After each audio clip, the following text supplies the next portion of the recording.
Hello everyone.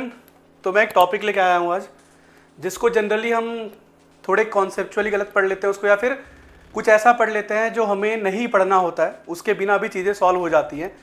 वो है angle bisector find करने की चीज़ें। ठीक है, जनरली हम क्या पढ़ते हैं अगर वो मैं दिखाता हूँ।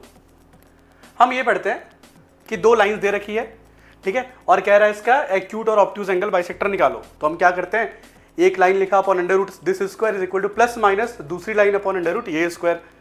फिर इसमें हम क्या चेक करते हैं कि कौन सा एंगल ऑब्ट्यूज है और कौन सा बाइसेक्टर एक्यूट है। तो हमने उसके लिए क्या करा है, जनरली हम ये पढ़ते हैं कि C1 C2 क्या होना चाहिए, पॉजिटिव, और C1 C2 अगर पॉजिटिव नहीं है तो आप पॉजिटिव बनाओ।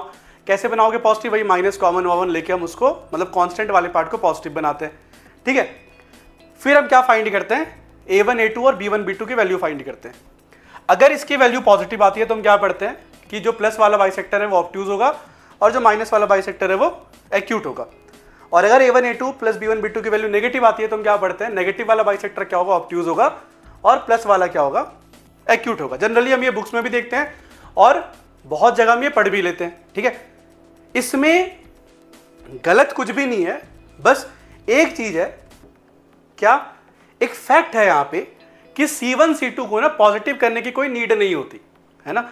वो नेसेसरी नहीं है कि आप C1 C2 को पॉजिटिव करो ही तभी आंसर आएगा। बिना C1 C2 को पॉजिटिव किए भी हम ये आंसर ला सकते हैं। यानी सीधा आप A1 A2 plus B1 B2 की वैल्यू फाइंड करो, आंसर वही आएगा जो C1 C2 को पॉजिटिव करने पे आ रहा था। देखते हैं कैसे। मैंने एग्जाम्पल लिया है, इसको मैंने जनरली जो बुक्स में मेथड है उसके हिसाब से सॉल्व किया इसको मैंने, कि पहले C1 C2 को मैंने पॉजिटिव किया। देखो पहले इस कांस्टेंट को मैंने पॉजिटिव किया। कैसे पॉजिटिव किया, इससे माइनस माइनस कॉमन लेके पॉजिटिव किया। A1 A2 plus B1 B2 की वैल्यू निकाली और वो वैल्यू क्या निकल के आई, -16, मतलब क्या आया, नेगेटिव आया।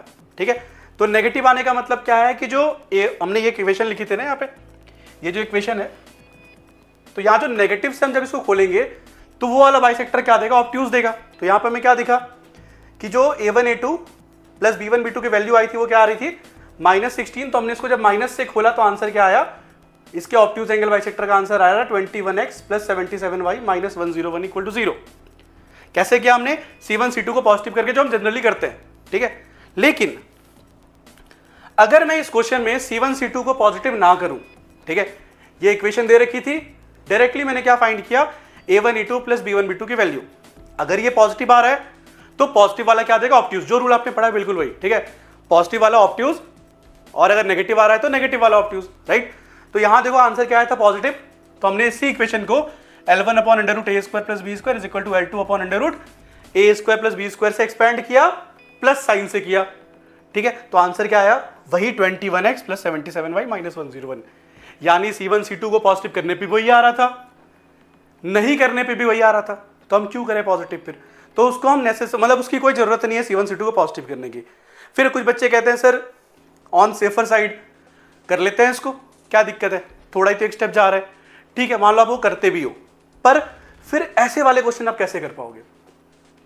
पहला, अगर C1 C2 हो ही ना, राइट, मतलब अगर वो जो लाइन से वो ओरिजिन से पास करती हूं तो फिर आप C1 C2 कैसे पॉजिटिव बनाओगे, नहीं बना पाओगे, बिल्कुल नहीं बना पाओगे। सेकंड, अगर ऐसा कोई क्वेश्चन आया कि एक लाइन दे रखी है, दूसरी लाइन दे रखी है, उसने कह रहा है find K if the obtuse angle bisector passes through this point. अब ये K क्या है, इस कांस्टेंट की जगह लिखा हुआ है K, यानी हमें इस K को फाइंड ही तो करना है। अगर ये ऑब्ट्यूज एंगल बाइसेक्टर कहां से पास करता है, किसी पॉइंट से पास करता है, क्या करोगे इसमें आप, C1 C2 को पॉजिटिव मानोगे, हो सकता है ये नेगेटिव आए, K की वैल्यू नेगेटिव भी तो हो सकती है। इसका सिंपल सा मतलब है C1 C2 पॉजिटिव करने की कोई नीड यहां पे नहीं होती है। यानी कभी भी अगर हमें एंगल बाइसेक्टर से निकालना है, हम सीधा क्या चेक करेंगे, यानी अपना स्टेप क्या होगा, डायरेक्ट हम किस स्टेप पे आएंगे, ये वाले स्टेप पे। मतलब सीधा हम क्या फाइंड करेंगे, ये बिना C1 C2 को पॉजिटिव बनाए। तो होपफुली आपको ये समझ में आ गया हो। ठीक है, थैंक यू सो मच।